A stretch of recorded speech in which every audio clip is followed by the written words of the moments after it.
Naligaw. Nakarating sa dulo. Doon sa recharge. Bas pa more. Dapat pala bumaba na tayo doon kanina. Nadali. Mag-video ka, Mart. Ay, naku. Minsan lang nakakarating sa lugar na to. Going to Pola. Schedule na bus. 9 minutes pa. Magulit kami makasakay. Lumagpas. Lumapaw. Galing na ako ito dati. Kaya alam ko eh. Dito rin ako dinala ng isang bus eh.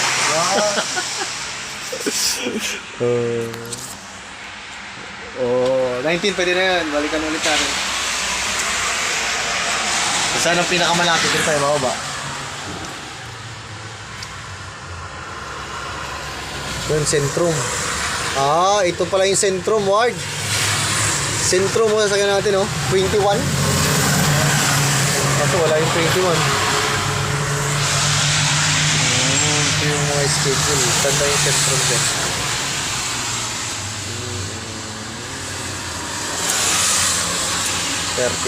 number 5.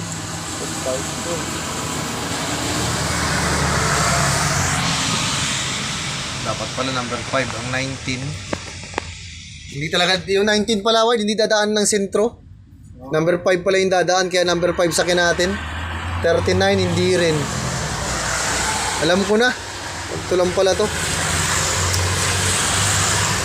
Huwag tayo, Ward, sa 19, hindi dadaan sa sentro yan.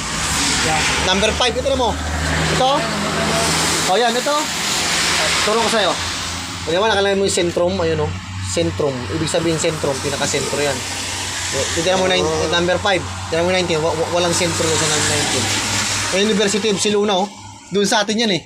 Alam ko na paano sumakay. Ito pala yung mga bus stop niya. Di ba? Mamaya 19, makakadaan yan doon sa atin.